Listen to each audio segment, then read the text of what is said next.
Hello, and on episode number 2 of The Rocketry Show, we're going to have all kinds of great topics, including Model Rocketry safety, and we're going to do a review of the Model Rocketry safety code and why that is, just to show you that the hobby is a safe hobby, and indeed it is. You'll find out more in a moment. Also, picking your first rocket, where to buy rockets. We're just going to go a tad deeper into rocketry motors and how to pick the right motor, also on the show today, and your listener feedback and questions and answers. It's all right here on The Rocketry Show, which starts right now. 5, 4, 3, 2, 1. The Rocketry Show with CG and Gheem. Welcome to another fun-filled edition of The Rocketry Show. I'm CG. Hey, and I'm Gheem. Welcome. We're the Tappet brothers of rocketry. I don't have a Boston accent. No, I don't either. I just fake it. Welcome to show number 2, and we've got a great show lined up for you here. A lot of great topics to plow through, so we're going to start this out here on the first half of the show on safety code, picking your first rockets, and where to buy rockets, and then we'll come back in the second half with more fun stuff. But first, let's take a look at the rocketry news that we've got here in our studios here. So we'll start with our cheesy rocketry news music bed, just because it's funny sounding. But and it works. In case you didn't know, Aerotech announces that they have a new 24-millimeter motor retainer. So this one's made out of machine anodized aluminum, screw-on motor retainer, and it fits all of the Aerotech kits with 29-millimeter motor mounts, and will fit other manufacturers' 29-millimeter motor mounts with the outer. Yeah, probably about E to what did you say, like F? Yeah. And so that'll another alternative and motor retainers for you there.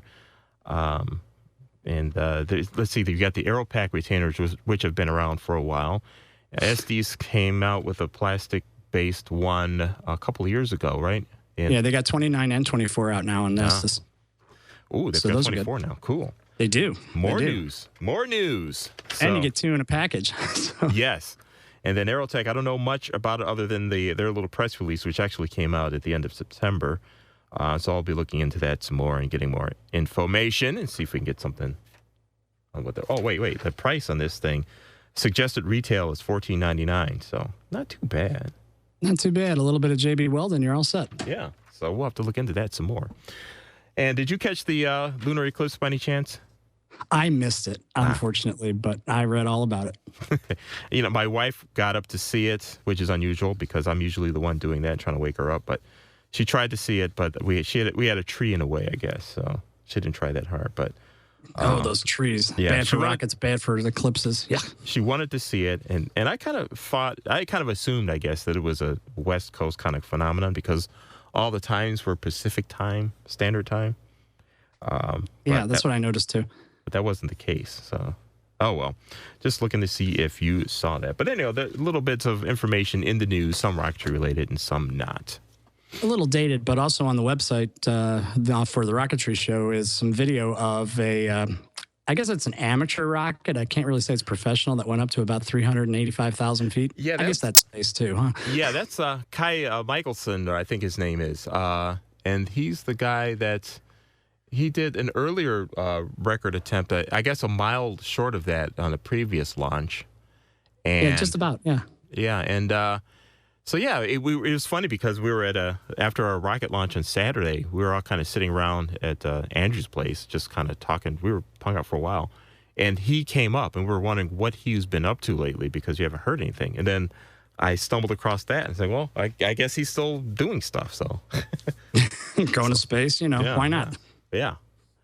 Very cool. Yeah, very, very cool. So getting into the meat of the first half of the show here, the Rocketry Show, we're getting into the safety code because, when you talk to people about what you do, I've noticed that the first assumption that I get from people a lot is that we fly the rockets and then they crash and explode or something like that. Or the ATF is looking for us or something. Yeah, or what'd you do? Is that legal?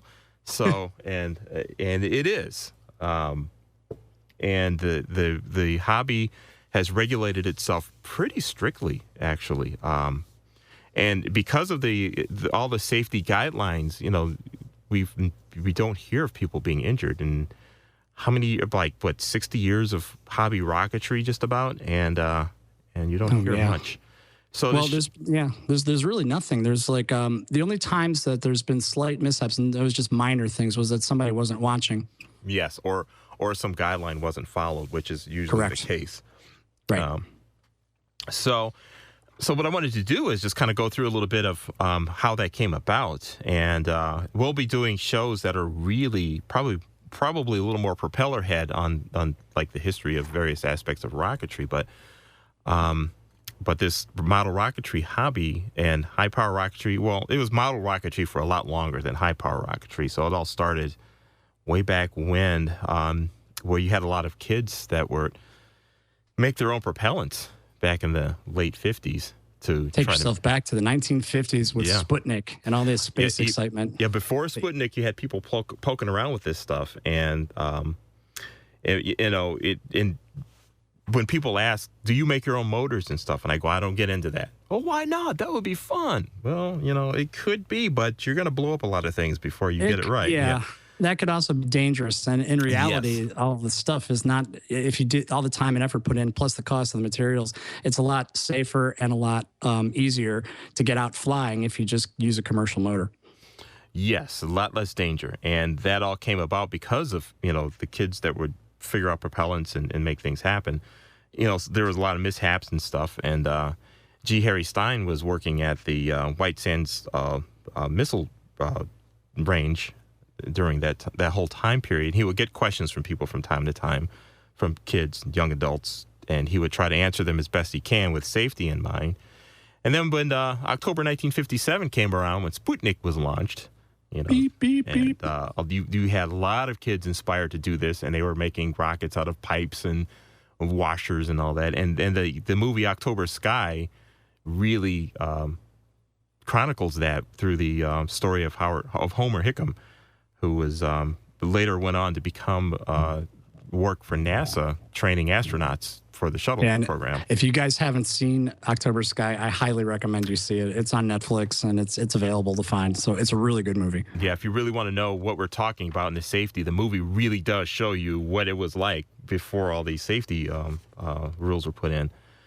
So there was a guy by the name of Orville Carlisle. He was a pyrotechnics expert poking around with making propellants in the safe way for the stuff he was doing.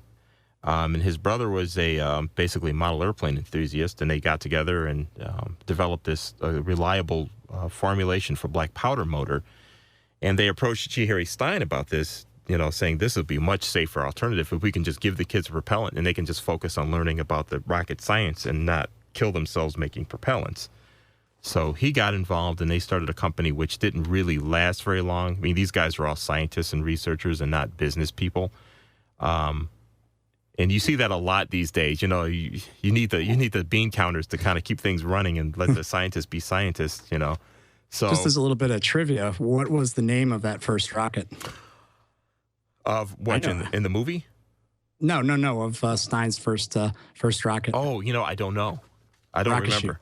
I think it's called Rocket Shoot or Shoot Rock, something like that. You guys can add in if you want. If you want to correct me, feel free to. Yes, we'll be sending information on how to get a hold of us on that. But there'll be a show. I know of a few people who know this history very well, so we'll be having them on for a historical show. We'll do some of those every so often for the hobby to get into real propeller head talk on this. But yeah. Sounds good. Yeah. So what ended up happening is that the Carlisles and G. Harry Stein, they approached Vern Estes on manufacturing these motors for them because he had the capabilities of doing these in a big run. But their company folded, and Vern and Estes was like, well, I can make these motors and just sell them. This is great. So that's how Estes kind of got into the whole mix of things. But along the way, out of all of this, they developed the Model Rocketry Safety Code. That's what came out of all of this, all of the articles that G. Harry Stein wrote in Popular Mechanics, I believe, on rocketry safety at the time. And it all got distilled down to a list that today consists of 11 rules, and they're very simple, and a lot of it's just common sense. So for those of you getting into the rockets for the first time, I encourage you to go to our website, and we've got a link to the safety code and read through them all. They may seem silly at the time. I know when I was a teenager, I looked at this and was like, that's kind of silly, you know. But it really does help keep things safe. You know, simple things like if your rocket doesn't launch the first time around, wait about a minute before you approach it. And like most things in safety rules, you very rarely ever see a rocket take off a minute after you push the button. But as you get into more exotic propellants, it's not all that unusual when you think the rocket didn't go. And just as you're going, oh, man, it's not going to, then you see the propellant come up, the pressure on the rocket goes. So there's a reason to this. And these were all written out of experiences on the missile test ranges and all that. So very, very important stuff. And I mean, there's things in there like ignition systems to launch rockets on an electrical launch system and electrical motor starters, and to make sure that it's got a safety interlock too. Because if you can't light these things with a fuse. That's just not safe. Because if you don't know what the fuse rate's burn is going to be, and if you light the thing, you could be 5 feet away and it could cause a problem, and you just don't want to deal with that. You want to like enjoy the hobby and fly the rocket and hopefully get it back and not have end up in a tree. So, but the safety interlock on the electrical system is absolutely something very, very small, and you think very kind of silly, but it really makes a lot of sense. Yes. I mean, I've been to launches where I've seen people pretty close to rockets when there was a mishap, but it's rare. I've seen it once, I think, but and nobody got hurt or anything, but it was just one of those. Ooh, better make sure that you follow those rules. Yes. And if you don't, some things could happen. But if you do, everything's safe. And what's really nice is that the codes actually go up. They're pretty much the same in high power. There's a couple little different things that happen in the high power realm, but for the most part, they're all basically about the same. And that's good. So as you grow, you already have the safety rules under your belt. You can, if you choose to go into high power, it's pretty much the same thing, just a little bit of difference based on the amount of power you're playing with. Yes, that's for sure. You were talking about the controllers, and the one thing that was very interesting in the October Sky movie that I noticed, especially when I watched it again not too long ago, is they actually kind of show, without really talking about it, the evolution of their launch controllers. You're right. You're right. I forgot about that. It goes from watching them light the fuses and trying to book it across the field to get behind their little dugout to a remote, the bunker. Yeah, the bunker, to a remote match, where they pull the string and this match would flick over and then touch the fuse, and then you see them evolve to an electrical system with a throw switch. And so that was kind of fascinating, and you can tell there were people in the model rocketry world that was kind of consulting them a little bit on that whole area. So, well, here's a quick question for you. Why is it important to have like a launch rod or launch rail to guide your rocket when you fire it? It's a real simple safety thing, but sometimes I've seen like kids just put it on the ground and try and launch it that way. Yeah, Stop. Good point. No. Yeah, very good point. Yeah, when you buy a model rocket, you definitely going to want to buy a launch pad with a launch rod. And the reason being is when you light the motor for the first time, the motors don't get up to pressure immediately. They kind of build up. And what you want to have happen is because we don't have, in the hobby, we don't have expensive guided nozzle thrust vectoring systems and flight computers to keep the rocket pointed straight up. So you really are relying on the fin to keep the rocket pointed in the fins to keep the rocket pointed in the right direction. So what the launch rod is designed to do is allow the rocket to get up to speed so it's moving fast enough for the fins to function. And as a general rule of safety, you want to have your rocket be moving at least 30 miles an hour by the time it clears the launch rod, because at that point, the fins are going to work. Go ahead. Yeah. Otherwise, what will end up happening is when the motor lights, it'll just knock the model over. There's one of two things happen. It'll either fall over and then light, and it's going sideways across the ground, very dangerous. And you're running fast. Yes. And you don't know which way it's going to fall. It could be pointed at you and coming at you at high speed. So, and the other thing is that if it happens to go straight up by sheer luck, it would not be going fast enough to really guarantee it's going to be pointed in the right direction when it finally does get up to speed. So, again, another dangerous situation to be in. So, yeah. So it's a good point to bring up there, Gheem. Oh, thanks. You just gave me an idea for some thrust vectoring possibilities. Never mind. Anyway, back to the show. So, and another thing in the show, since we're kind of in this beginning phase here, we're getting a lot of newbie type people involved in the podcast, and there's awesome. One person asked, where do you buy these rockets? Because where they are, the closest store they can get to is 40 miles away or more. So in this regard, when you go to pick your first rockets, I would say maybe the easiest thing to do will be to go to the Estes website, and yep, absolutely. And you can mail order, and they do have specials where they sell rockets dirt cheap from time to time. And I know you know all about that, Gheem. I do. During the holidays, I have a liking of the Pro Series 2 Estes rockets, which are good mid-size rockets. They're simple to build. They're very straightforward, and they look pretty cool, and they're fun to fly. So those rockets normally retail from the Estes website around $50, $60. But on the sales, you can get them for like $25, $26, maybe $30. And for a rocket that's maybe 3 or 4 feet high, that's a heck of a deal because it has a 29 millimeter motor mount generally. So you can put in the larger motors if you want, and you have a lot of space. And I know some guys that have actually used their gone for their high power certification on one of those rockets that they paid $26 for out the door.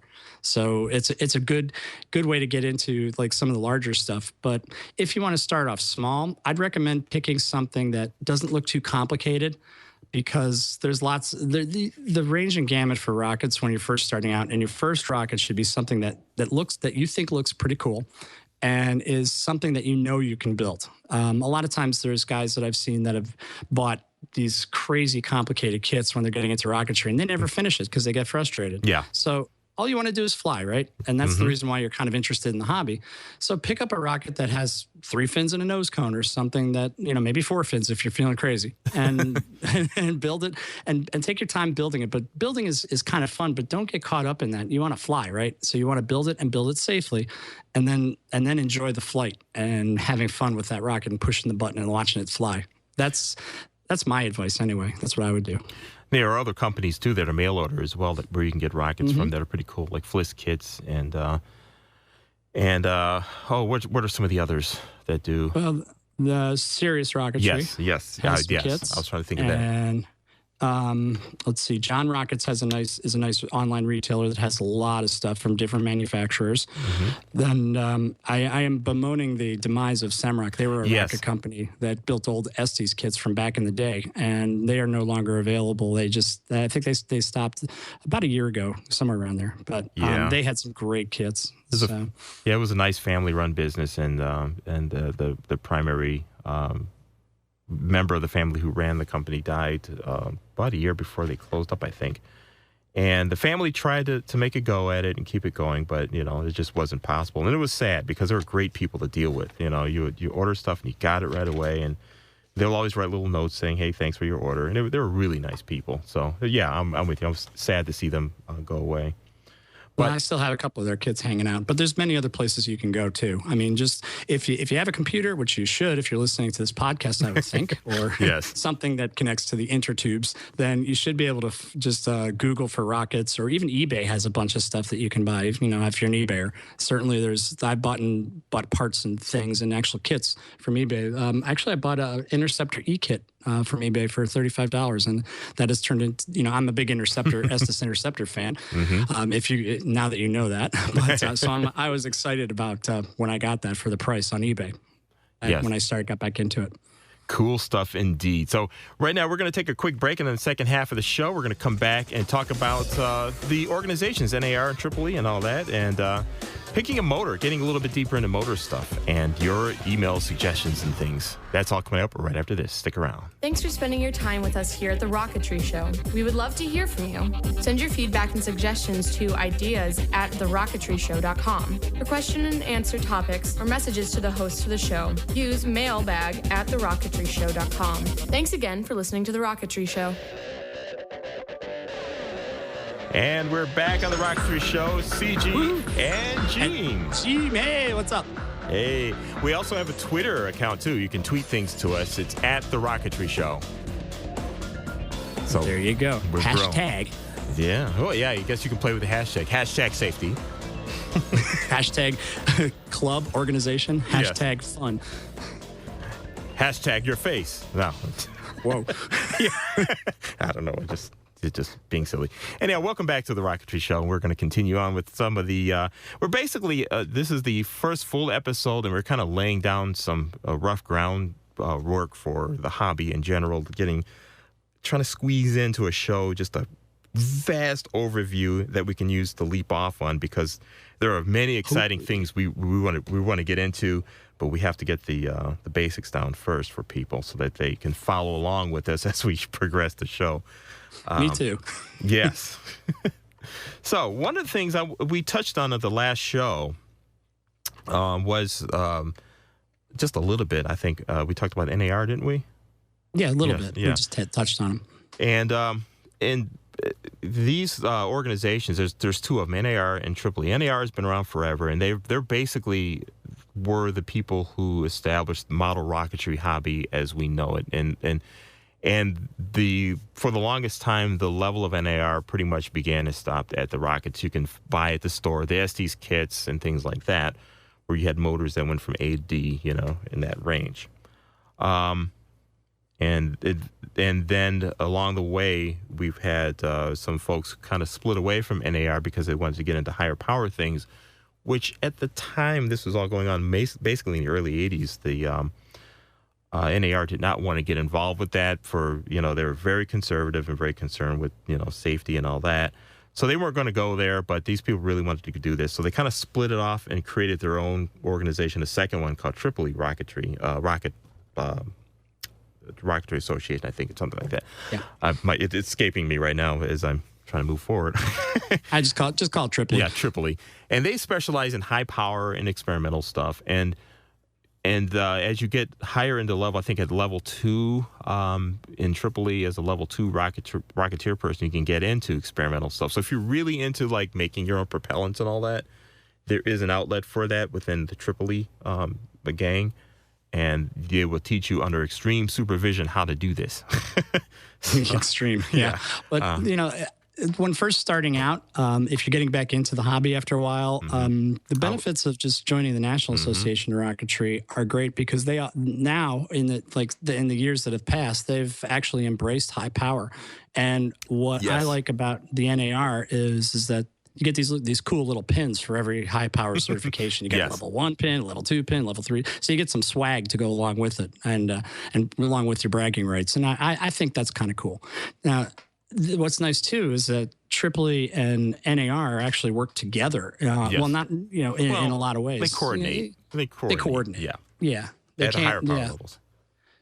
Like an experimental launch that AAA hosts, anybody who is a card-carrying member of either organization and is high-power certified can certainly fly there. You could even fly, just regular model rockets if you wanted to. So it's it's become kind of a nice, bringing the family back together, if you will.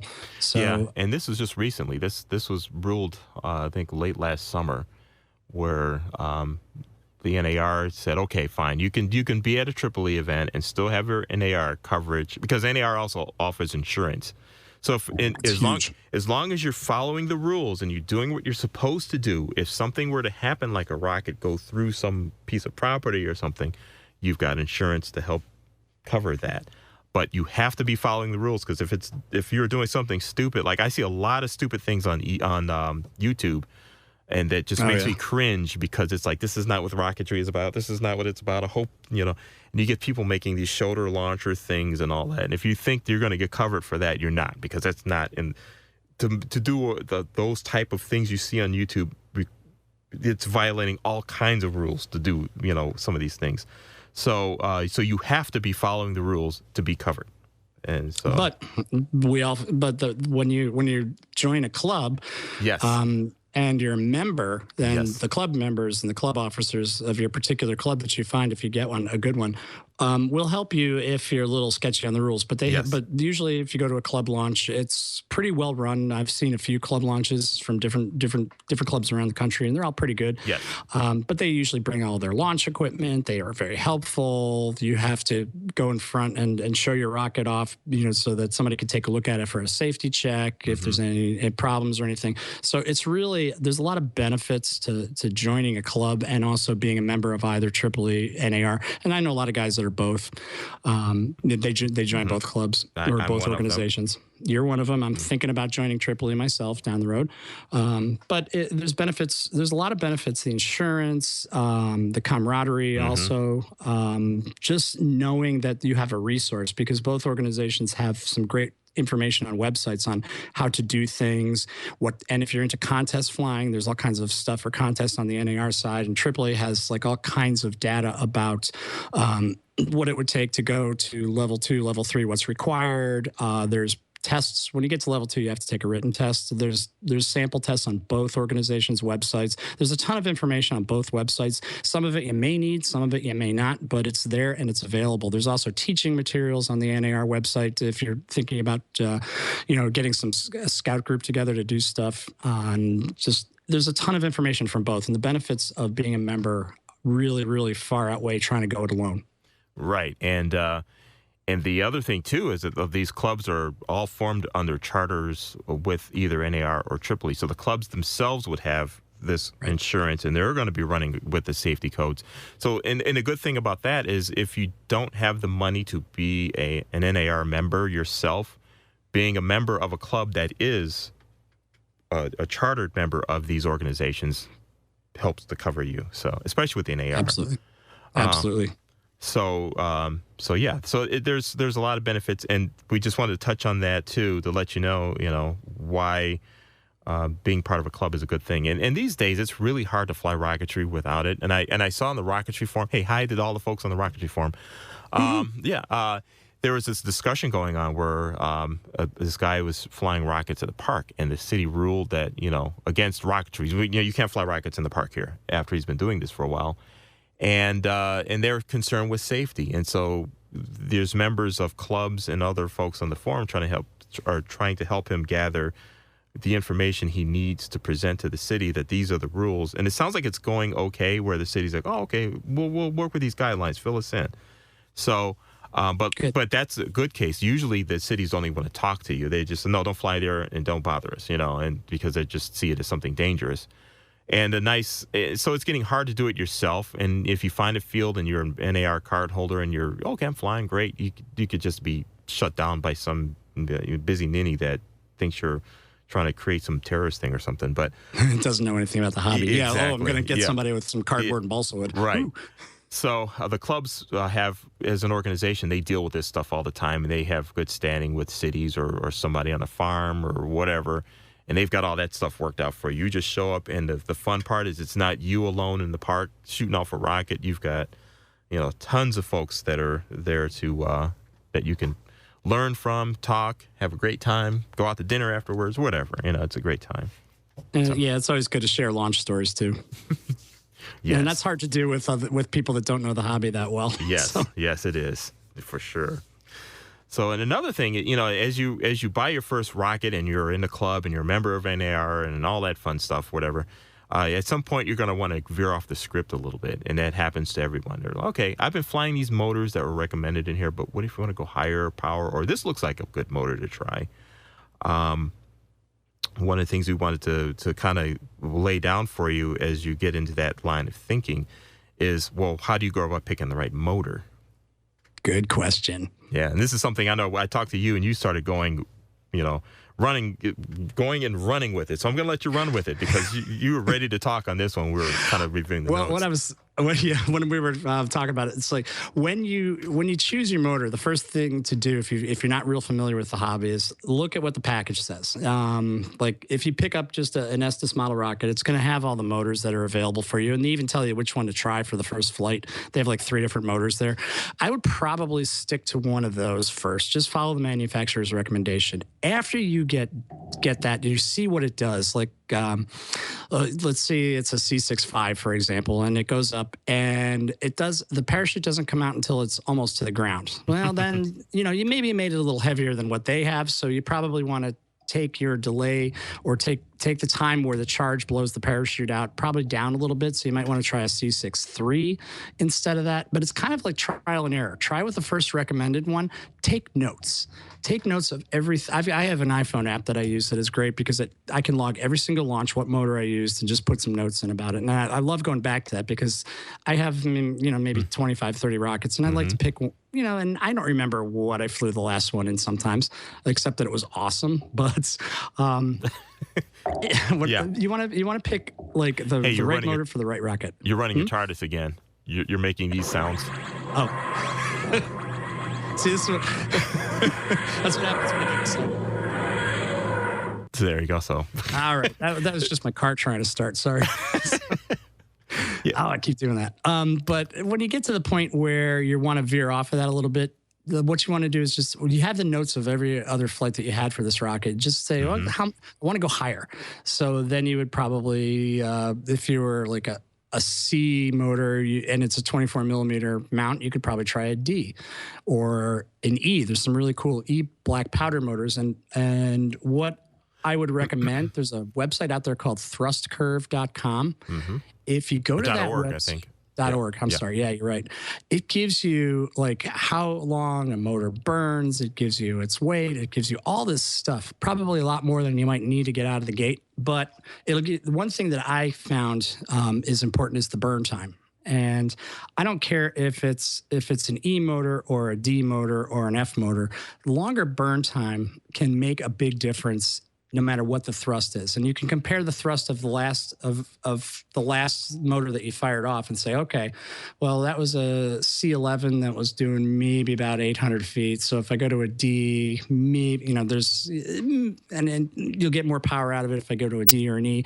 But if you go to an E with a long burn time, it's going to burn for 3 seconds probably on an E black powder motor. That's a lot longer than would have been on a D. So it might go a lot higher than you might have anticipated when you flew off that same rocket in a D engine. So you got to be careful with that. Go ahead. Yeah, the other thing about the E motors, especially the black powder E motors, do get a lot of experience with the motors before you jump there, because a lot of people will see the E motor and say, hey, this is great. This is twice the power of the D, right? Well, the black powder, like especially the E9, it's a specialty motor. It's a very long burn, but it's a low thrust, so the numbers look impressive, but it builds very slowly. So if you have a rocket that's more than like 6 or 7 ounces, I would kind of get a little leery about using the black powder E unless you really get the hang of it. Because what will end up happening is that the rockets will tend to move very slowly and maybe barely make it to 30 miles an hour. And the rockets really have to be built especially to fly that slow and stay straight. Because if there's any kind of a breeze going on and your rocket's moving less than 30 miles an hour, it's going to start turning into the wind. And I've seen a lot of E9 rockets just basically take off the pad and fly horizontal for a while in the sky. And, either... Also known as weathercocking. Yes. And because of the rocket's tendency to act like a weather vane, especially when they're moving really slow, where they'll just turn into the wind and just go in that direction. That's what the weathercocking is all about. So yeah, when you get into the E motors and the F to a degree too, because they're kind of slow, long burn, you have to really get the hang of this thrust ratio thing. Go ahead, Jim. So, what thrust ratio? KS? Thrust ratio is a real... Thrust to weight ratio, man. Yeah, thrust to weight ratio is a very simple thing. There's a number that you're going to hear a lot of called 5-to-1. That basically boils down in English to the thrust that's produced by the motor. The average thrust should be 5 times what the weight of the rocket is. So let's say the rocket is 1 pound. The safe minimum thrust, recommended thrust, is 5 pounds of average thrust for that motor to 1 pound of rocket, more or less. I mean, there's probably more complex calculations and all this other stuff to that, but that's just it in English. So if I have a 1 pound rocket, let's say, I need something that's going to have 5 pounds average thrust to go in it to be safe. Plain and simple. Yes. There you go. And that's definitely something to keep in mind there. So cool. Recovery techniques. Well, we may hold on to that for the next show. That was in our notes here to talk about Parachute. Yeah, but we're running kind of on the long side of things. We do want to get to our listener Q&A. Absolutely. So I think you've got some that you were going through out of all of our responses so far from after the first show, Jim. There was a couple. Let's see. Let me bring them up. I don't have them in front of me, so give me a second while I look for that. Okay. So let's see. Jim is looking. Here, we need the looking for it music here. You got something looking? Let's see. Yeah, let's do this. He's looking very quickly. Did you find it yet? Your theme is up. Oh, no. You put me on the spot here, man. If you want, I could jump to one that kind of came in between the discussions here, and it very much falls into what we've been talking about. While you get yours together, I can do that. Okay, go ahead. Yep. Okay, yeah, we've got a question from I believe Kevin. Let me look at my notes here. No, Kirk. Sorry, and he wanted us to go over center of gravity and center of pressure.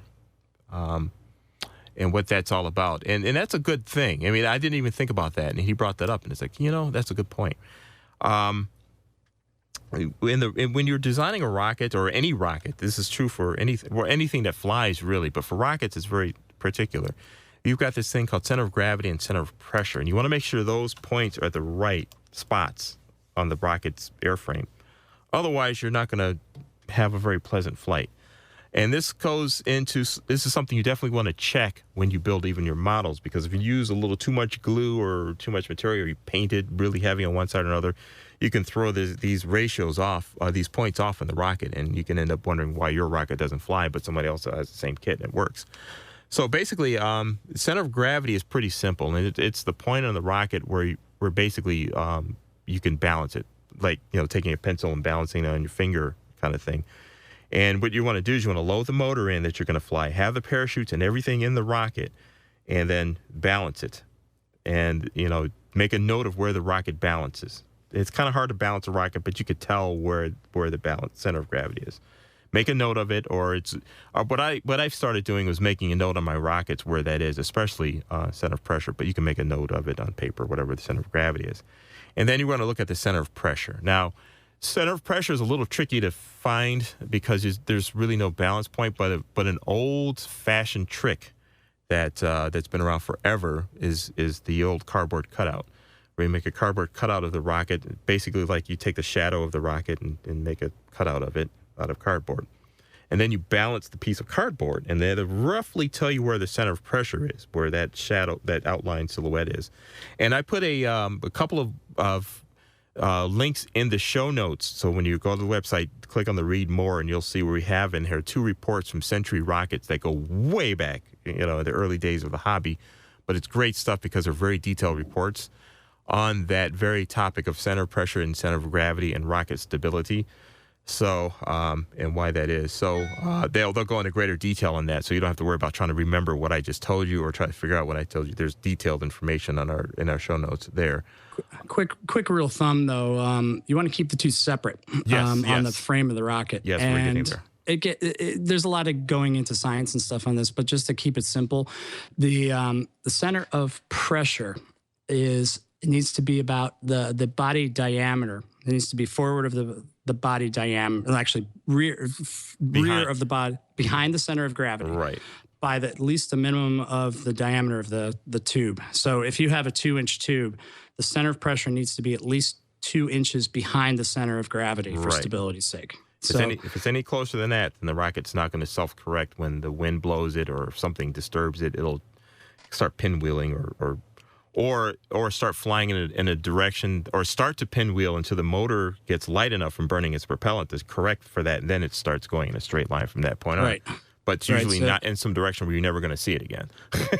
No, there's also the question of what if it's overstable. Yes. Sometimes rockets, it's the difference between the center of pressure and the center of gravity is pretty large, and sometimes it'll be overstable. Generally, that's not a big problem, but if it's too far, it can be.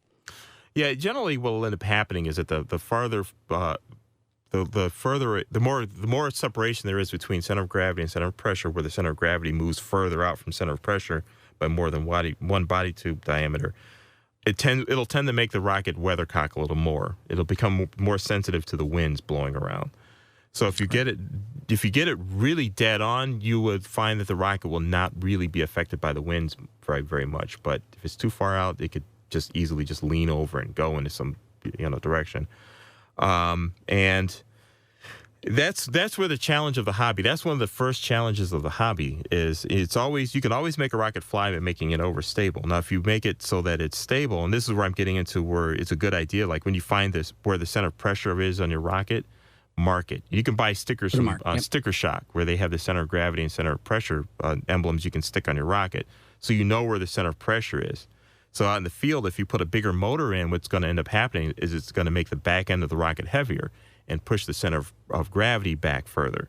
And if it pushes it back to the point where it's less than one body tube diameter, one caliber, then you're going to have issues. So what you'll have to do is add weight to the nose of the rocket to balance it back out again. So those stickers are a great thing to have in the field, because then you can tell where you're at, because it's going to be hard to remember this. You're probably going to end up with a bunch of rockets in your kit, and you're not going to remember where the center of pressure is. You'll know when you built it, but after that, you don't remember. So it's always a good thing to make a note of some kind on the rocket where your center of pressure is, and it's a great little gut check in the field before you go and stick it on the pad to know that it's at least it will be stable. Another thing to keep in mind too is when the rocket is flying, and if it's disturbed by like a gust of wind or so, that's going to cause the center of pressure to move forward a bit. And how much that happens really depends on the design of the rocket and how your fins are designed. But there are some instances where if you're really right on the money and the design has a tendency to cause the center of pressure to move around with the wind where it gets closer to the center of gravity, you can have a moment where the rocket becomes unstable for a brief moment in a breeze. So that's where and the other thing too is, as the motor is burning, it gets lighter, so all those parameters move. So that's kind of one of the challenges of a rocket designer. And one guy that's in our club, his name is Andrew. Hey, Andrew. What he's been really good at with his designs, he has a few designs that he varies just a little bit, but he's got designs he's perfected, and you'll see him use it over and over in very large-sized rockets, huge rockets, little rockets. But they all fly straight as an arrow, no matter what's going on, and that's where the art and the science mix. And you'll get guys that'll make these rockets just fly like straight as an arrow every time. But that comes from poking around and learning what to do with your fin design and all that to kind of counteract all these forces to make a rocket that flies. And that's where the real fun in the hobby comes in, when you really start feeling like a rocket science. And that's when you go out and get Open Rocket or RockSim. Open Rocket's a free tool that helps you design rockets and gives you center of pressure and center of gravity with loaded motors and whatnot. Yep. And RockSim is the same thing. It's for pay. It does a couple of things. They work, but you can open files in both of them from either, and they're both good tools to have. So as you get into that, we'll talk about all that later. But yeah, we actually have a RockSim expert that'll be joining us. We've got a lot of great guests coming up in the months ahead here. It's really exciting. So definitely stick with us. But yeah, that RockSim will be a big topic. I'm looking for someone on Open Rocket too, because we would definitely want to cover both, because both are used pretty heavily in the hobby. And yeah, then I can't fly a high power rocket without doing something in one of them to check it out. You can't. Yeah.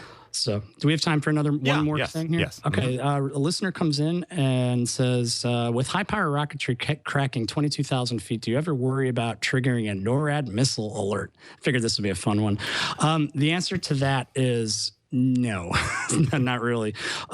Where we fly in our particular club, our waiver is to 5,000 feet usually, and we can't fly above that. And as you go out west, the waivers that are called in, usually the club handles all the waivers and the paperwork. And the FAA is notified the day before the launch. So there's really, I don't think I've ever worried about triggering a NORAD alert, simply because most of my stuff is made out of wood, and the radar wouldn't really pick it up that well.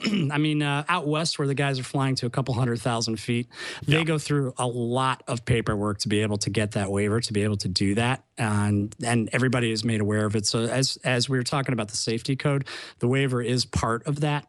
as well. And everybody who needs to know in the government or as far as FAA is concerned knows that a club will be flying. And most clubs, they may have waivers to 25,000 feet, but they are all accounted for. They're all called in and they're all perfectly legal. So the FAA is very aware of when a club is doing a launch like that. So have I dreamed about triggering NORAD alert? Maybe in my twisted mind, but not as far as reality goes. It's not something that we worry about too much, because once we make sure that the FAA knows what we're doing, they know that we're out there. And I have never heard of any kind of a problem on that. I don't know if you've heard that, CG, or not. No. But I would say that, I have not heard a problem with that. But one of the cool things that I want to get to while we wind down here is down near Dayton. We've got some correspondence from folks that are part of the club, which I think they call themselves Ohio Aerospace Consortium now or something like that. They used to be called TORC, Team Ohio Rocketry Club. Their field down in Dayton, they fly in one of those mega farms down there. And what's cool there is they've got flights that routinely go to 18,000 feet, and they have call-ins from the air traffic control tower that'll open up a window so they can go as high as 25,000 feet. So that is cool. And, and it's really cool when you see the range controller get the call and, from the control tower, and they open up the window and they say, okay, we're ready to fly the big stuff.